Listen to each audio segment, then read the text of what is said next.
Почитувани, добра вечер. Среда е, 19 часот и 15 минути. Вие сте со Трета порта, политички магазин кој ви ги пренесува случувањата од светот на интернетот од изминатата недела.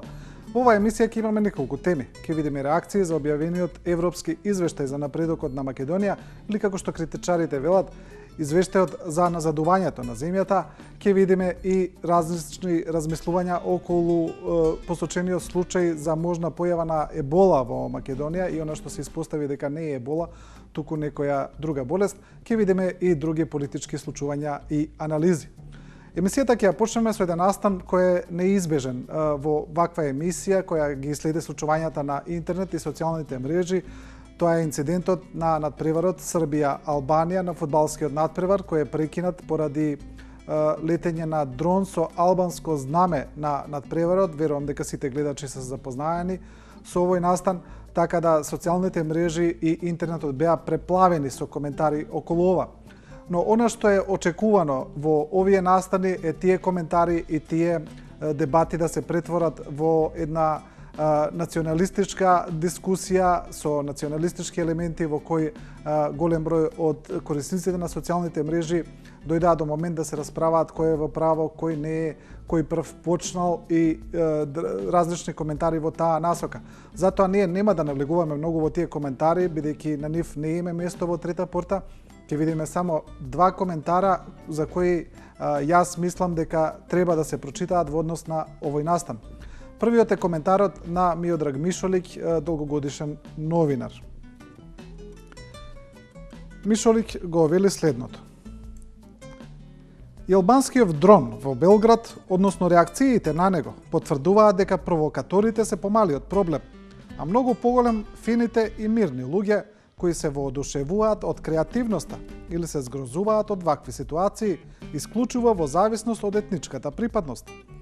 Се додека толку лесно се наоѓа оправдување за своите во наводници, ќе биде Балканот слепо црево на Европа заедно со нив и со нас. И ќе видиме уште само еден коментар на оваа тема. Тој е на друг Facebook корисник кој коментира во однос на престојната средба на албанскиот и српскиот премиер во Белград. И така, сега, кон крајот на октомври, Еди Рама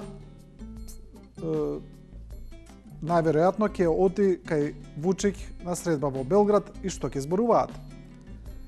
Рама, абе брат, ова джандаревите твои многу биле незгодни. Вучик, да бе брат, и мене ми кажа.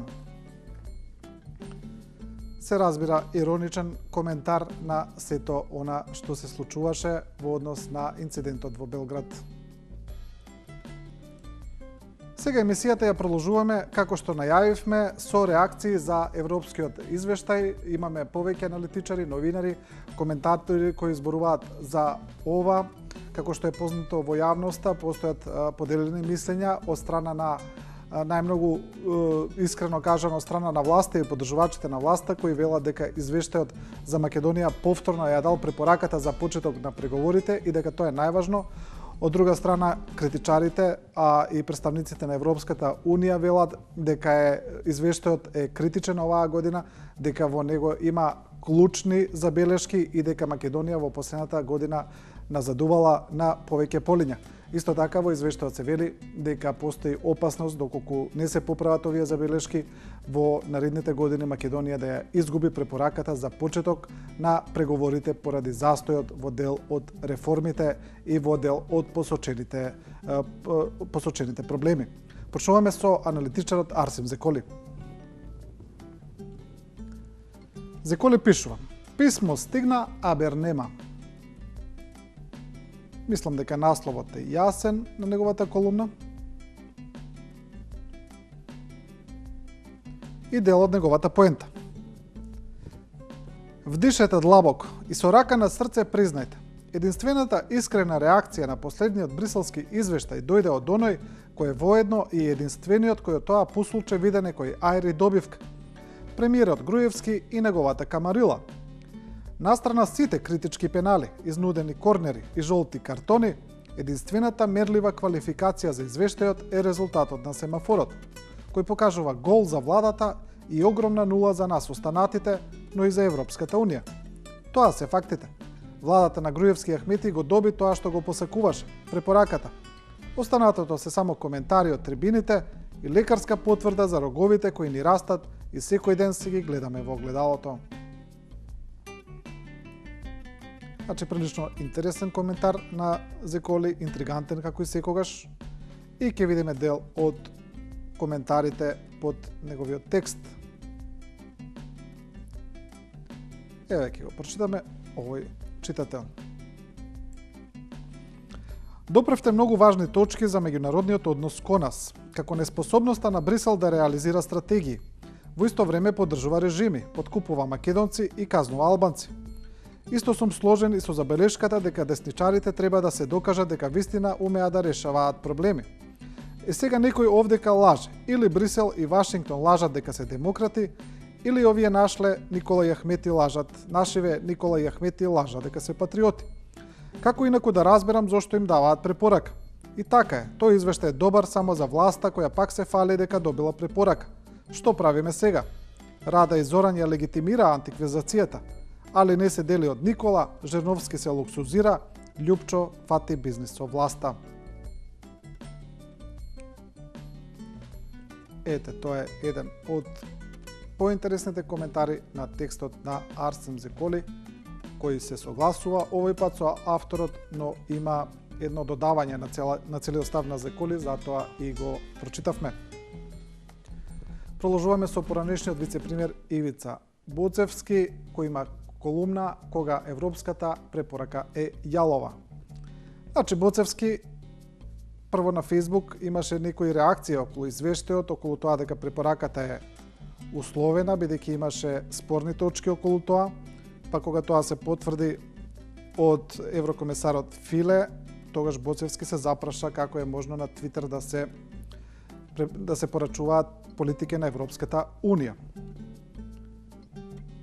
Сега Боцевски го вели следното. Овие три причини се најдобро објаснување зошто европската интеграција веќе го нема истото политичко значење што го имаше порано. Кога европската перспектива е јалова, кога таа е заложник на грчки шовинизам и на отсуство на храброст и европски лидери, тогаш секако дека извештајот и другите сигнали од Брисел и натаму ќе добиваат ваков третман.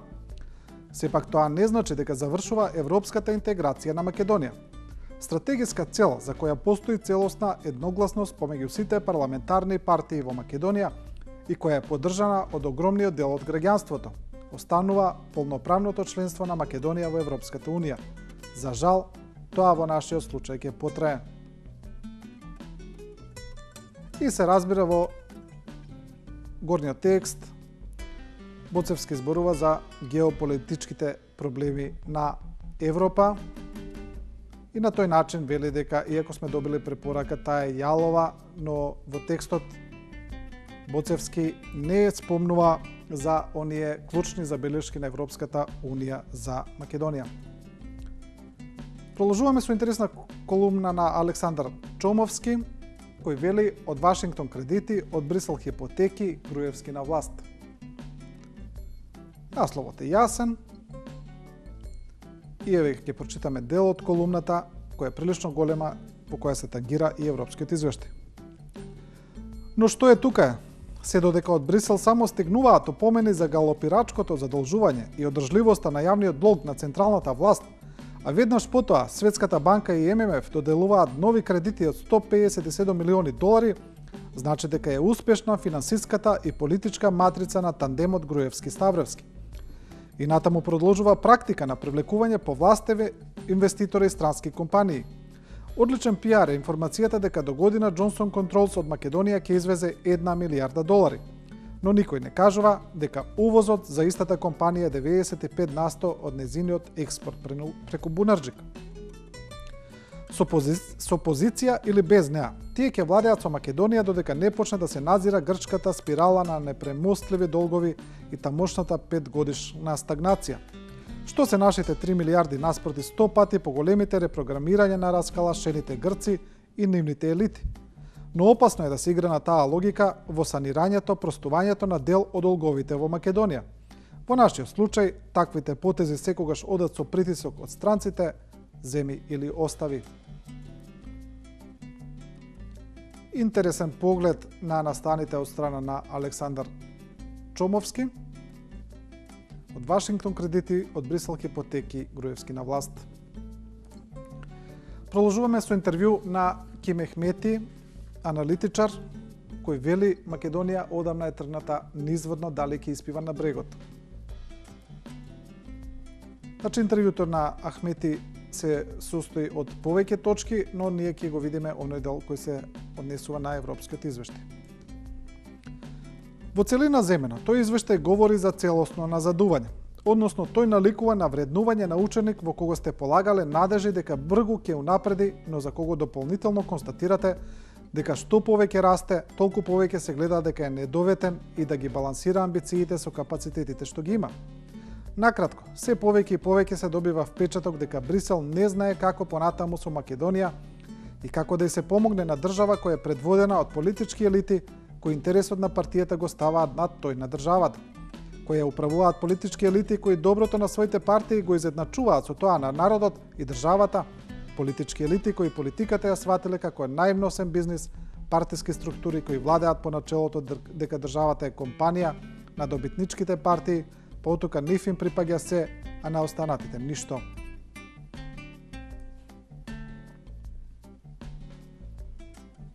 Тоа е колумна на Ким Мехмети.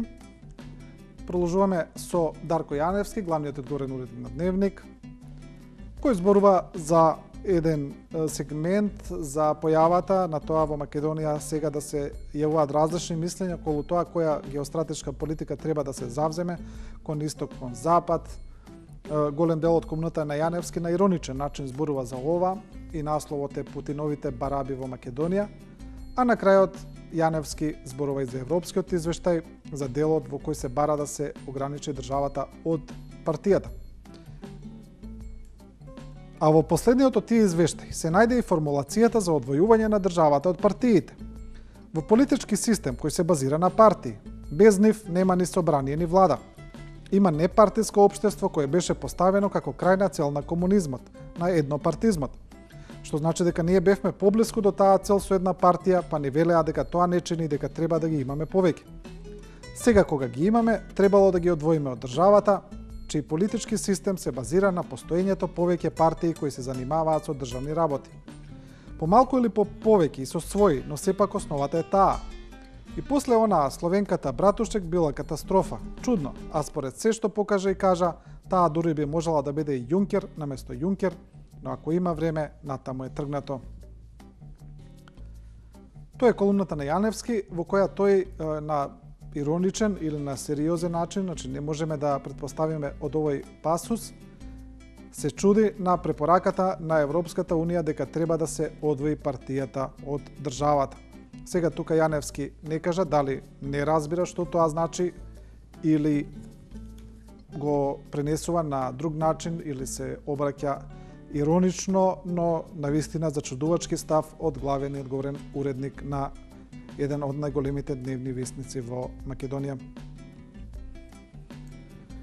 Емисијата ќе ја продолжиме со Драган Павловиќ Латас и тука делумно ќе го завршиме делот со извештајот, бидејќи тој ќе се провлекува и понатаму, но овој пат Латас зборува за една друга појава, зборува за исто така за геостратешката определба на Македонија и ова колумна на Латас доаѓа веднаш по извештајот, значи доаѓа по објавениот извештај и по сите тие критики во него и по коментарите на дел од аналитичарите дека сега уште потешко е за Македонија да влезе во Европската Унија.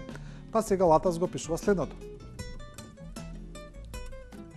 Евроазија вија Скопје. Светот се менува и Македонија мора да го најде своето место во таа иднина, рече председателот Иванов неодамна за Дневникот на Сител. Оваа изјава на Иванов е најдлабока политичка изјава на некој наш политичар годинава барем, последниве година дена барем. По години политика исполнета со гледање партиски пресметки, отроени со спинови, пропаганди, местенки и полувистини, каде кој бил на одмор, кој со кого седел на кафе, кој имал сметки ваму таму и кој кукио наму. Иванов ја враќа реалната политика на главната сцена, а сплеткарите нека видат што ќе прават со себе во политиката натаму. Значи, ова е во контекст на сите тие коментари каков пат треба да избере Македонија во едина во однос на геостратешката определба помеѓу исток и запад. Во овој дел го завршуваме делот со европскиот извештај и продолжуваме со колумна на Горан Михайловски, главниот и одговорен уредник на Вест, значи неговата позната колумна "Сакам да кажам", во која Михайловски зборува за европскиот извештај, но и зборува за она што ни се случуваше минатата недела, а тоа е претпоставената епидемија од ебола во земјата или за сомнителниот случај на британецот кој почина на инфективната клиника и за кој се сомневаше дека има ебола, но на крајот резултатите покажаа дека не се работи за таа смртоносна болест. Сега Михайловски го пишува следното. Кога Европската комисија ќе ви напише во извештај дека партиите во власта ја замаглија линијата меѓу држава и партија и така ја еродираа довербата во јавните институции, сетете се што сте се помислиле за време за вчерашната 3-часовна паника за еболата во Скопје. Колку мина се исплашија од 200. Дури и CNN и Sky News бевме breaking news, а кај омилените комшии дури и 2-3 минути слава добивме. Пак сме први во регионот. И тоа со меѓународна потврда. Нашата ебола е најдобра, па кога се појави официјално и здравствените компетентно лице да ја смери ситуацијата, почна мајтапот. Колку само вицови се смислија, колку хумористични твитови се препратија, колку сеир на новинарите им се изнагледаа. Тука е интересно што во оваа колумна Михайловски зборува за појавата на еболата во исто време кога се појави и европскиот извештај и критиките за него, но на почетокот на колумната Михайловски зборува токму за одвојувањето на државата од партијата, појава за која неговиот колега од Дневник вели дека не знае зошто се препорачува. Продолжуваме со Facebook коментар на Петрица Рачини, граѓански активист и новинар, кој во однос на еболата го вели следното. Можете ли да претпоставите колку туристи ќе заобиколат годинава Македонија само поради шпекулацијата и паниката со ебола што ја предизвикаа медиумите слуги на власта, што беше пренесено во многу светски медиуми? За џабе ли фрлањето стотици милиони на гипс, картон и стиропор и бронза, па нели сето тоа беше меѓу другото и за привлекување на странски туристи? Баш ка тоа, туку можете ли да претпоставите колкав ефект е постигнат кај граѓаните со овој пристап волк-волк, што ако навистина ни се случи ебола или слична опасност, а граѓаните поради нарушената доверба во медиумите не го сватат тоа озбилно. Ете тоа се меѓу другото нус ефектите од еболизирањето на нашите медиуми. Значи цело време еболата се поврзува со европскиот извештај и еве ќе видиме уште еден коментар тука под постот на Петрица Рачини, еден Facebook корисник вели: секоја година кога ќе ни го послужат во послужавник тоа тазе извештај од Европската Унија, во Македонија ќе дојде некој вирус, кој невоспитан гостин и така државата и нејзините медиуми веднаш хаос, 20 часа известувања за Каспер. Каспер е духот од цртаните филмови за оние кои не знаат. Емисијата ја продолжуваме со колумна на Ерол Ризалов посветена на еболата. Па така неговиот наслов кажува се: нема ебола, има идиоти. Можете ли да измерите кои се поголеми идиоти? Тие што ја измислија еболата или тие што поверуваа во тоа излажани по милионити пат? Воопшто не се вознемирени големите журналисти од силната шлаканица што им ја влепи лабораторијата од Хамбург за големиот успех што го постигнаа во директниот пренос како во Македонија стасала страшната болест ебола. Всушност, тие се уште се горди што јавно објавија дека го направиле први во светот најдобриот извештај за хорор филмот Смрт во скопски хотел, од она што умните се срамат, будалите се гордеат. Тоа е колумна на Ерол Ризалов. Нема ебола, има идиоти. Следна тема за која ќе продолжиме е нешто што се случи изминатата недела, а тоа е информација објавена во весникот Слободен печат дека медијаторот за преговорите за името Метју Немиц има нов предлог за Македонија и Грција. Но она што одекна како бомба е дека Слободен печат ја има информацијата кој ќе биде тој предлог. Па така еве го насловот. Слободен печат открива името Горна Република Горна Македонија, јазикот македонски, а народот граѓани на Горна Македонија. Новото меѓународно име за нашата земја да биде Република Горна Македонија, јазикот да се именува како македонски, а народот како граѓани на Горна Македонија. Ова е новиот предлог што на крајот на октомври во Атина и во Скопје би можел да го соопшти медијаторот Метју Немиц, дознава Слободен печат од добро упатени извори. Тоа е таа информација за која се разбира не знаеме дали е точна. И еве ги првите коментари. Александар Русјаков, кој учествува и во движењето, кој бара да се прекинат преговорите за името, го вели следното. Ајде уште малку, упатениве, во дослух. Не се не сомневам дека изворите се сигурни. Ем добро упатени. Па кој од нас не сонува наместо македонец да го викаат граѓанин? Ах, колку тоа убаво звучи. Штета што терминот не е граѓани од словенско потекло на Република Горна Македонија. Е тогаш дури оргазми, нели? И под овој Facebook коментар Русјаков додава уште еден момент, значи има доста коментари. Добро упатени или добро уплатени извори не разбрав. Тука мислам дека е јасно што сака Русјаков да каже. Продолжуваме со колумна на Ѓорги Трпков, објавена на порталот МКДМК. Дилема околу името што е точно. Значи, ова е една прилично голема анализа во однос на некои случувања за спорот за името од минатото. И тука се зборува за многу елементи, но ние ќе видиме еден дел во кој Трпков зборува за можната промена на името. Ако се тргне од тоа дека македонците нема да го дадат името заради влезот во Европската унија или НАТО, за идентитетот не станува збор, што се потврдува со последните анкети. А имајќи го при тоа предвид реченото за контекстот, но и ова последново за актуелните намери на американската дипломатија, треба да ги засукаме ракавите и да дадеме наш предлог.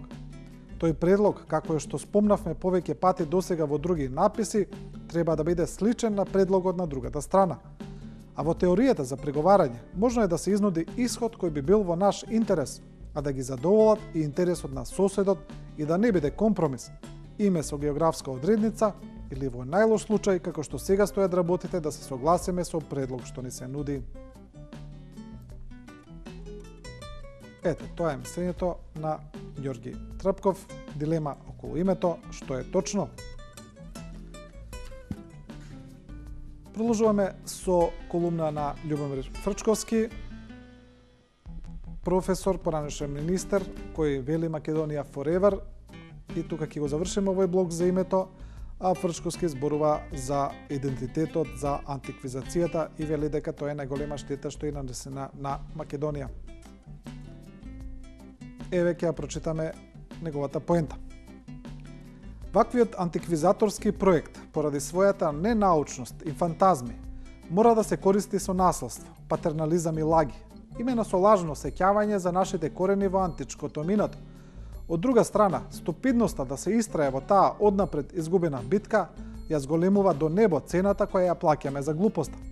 Се судираме секојдневно со разумната дефиниција што сме, кои сме во очите на другите и за нашето место во меѓународните односи. Оваа политика, дури и како краток лунатички проблесок, ни нанесе голема штета на угледот и ја подели по кој знае кој пат Македонија.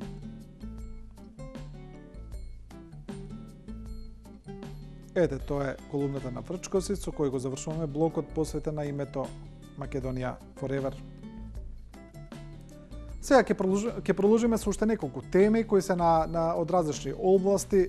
Неодамна на прославата на 11 октомври СДСМ одржа своја прослава во Куманово, кај еден споменик, и таму председателот на СДСМ Зоран Заев порача дека народот мора повторно да се избори за својата слобода во Македонија. Лепа Георгиевска од Дневник го пишува следното: за Заев се уште сме во робство. Тој е насловот, а незинот коментар е следен. За какво изразување зборува Заев и кој му забрани слободно да говори и слободно да мисли? Просторот за дебата, еднакво како и за другите, му е отворен и нему. Зошто Заев им честиташе на граѓаните со зборовите дека сме го почувствувале економското дно? Зарем не треба да ги чествуваме борците на овој ден и да го истакнуваме тоа што тие го направиле за сите нас, наместо да зборуваме за економијата што ја води власта? Тоа е коментарот на Георгиевска. За Заев се уште сме во робство. Продолжуваме со една тема која е интересна, повторно актуелна во оваа недела. Тоа е енормното загадување со кое се соочуваат граѓаните во цела Македонија, а особено во големите градови, особено во Скопје, во некои скопски населби. Па еве ги најновите случувања во однос на тоа.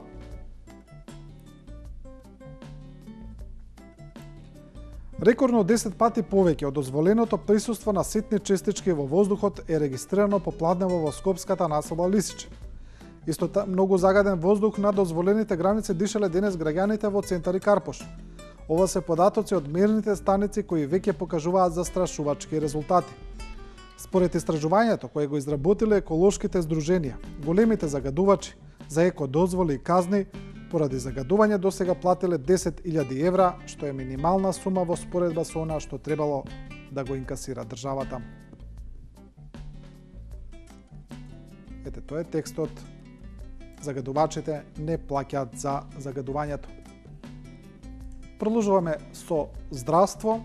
Еден Facebook корисник го пишува следното, значи се работи за еден прилично интересен пост во кој овој граѓанин открива некои интересни податоци за функционирањето на лабораториите. Имам неколку прашања кои јавно ги поставувам и барам соодветен и брз одговор, се разбира и итна реакција. Дали службите во Министерството за здравство и самиот министер се запознаени со фактот дека лабораториите немаат материјални средства со кои ќе ги направат анализите за пациентите? Дали се запознаени со фактот дека на некого животот и терапијата му зависат од покажаниот резултат? Дали тендерите кои се влечат повеќе од половина година и процедурите се поважни од здравјето на луѓето и неможноста да се лечат? Што чекате со тендерите? Господа, додека вие се играте нати го дај ми го, луѓето се во очај. Пари имаат дадено да се направат анализи, а со месеци чекаат резултати. Имате ли вие трошка разбирање за какви реформи во здравството зборувате? Што инвестирате во здравството, само во згради, каде ви се агенциите, дали сте нормални, што правите? Ова е еден проблем за кој и порано се зборуваше во медиумите, дека во лабораториите нема доволно реагенси. Се надевам дека после овој прочитан апел јавно надлежните во Министерството за здравство ќе ја проверат оваа информација и ќе видат дали навистина е така. И завршуваме со колумна на Бранко Геровски. Тој зборува за слободата на новинарството, за состојбата со новинарот Томислав Кежаровски и со еден случај кој сега се случува во Словенија со новинарка која е обвината за слична работа како Кежаровски. Оно што му се случи на колегата Томислав Кежаровски, сега може да и се случи на новинарка во Словенија, земја за која верувавме дека по демократските перформанси за неколку копја го надвишува овој наш темен вилает. Станува збор за Анушка Делик, истражувачка новинарка на Дело, која е обвинета дека објавила доверливи државни информации и поради тоа се соочува со казна затвор од 3 години. Европската федерација на новинари веќе крена тревога и побара словенечкото обвинителство итно да ја отфрли кривичната пријава против новинарката, чија единствена вина е што објавила информации за поврзаност помеѓу словенечката неонацистичка група и една политичка партија. Информации за кои тамошната тајна полиција тврди дека потекнуваат од нејзината документација. Ете, тоа е тој случај кој наликува на случајот на Томислав Кижаровски. Почитувани, со ова ја завршуваме оваа емисија на Трета порта. Емисијата следете ја секоја среда во 19 часот и 15 минути. И не заборавајте, Трета порта не ви кажува како да размислувате, туку ви ја прикажува големата слика. Останете со програмата на 24 вести.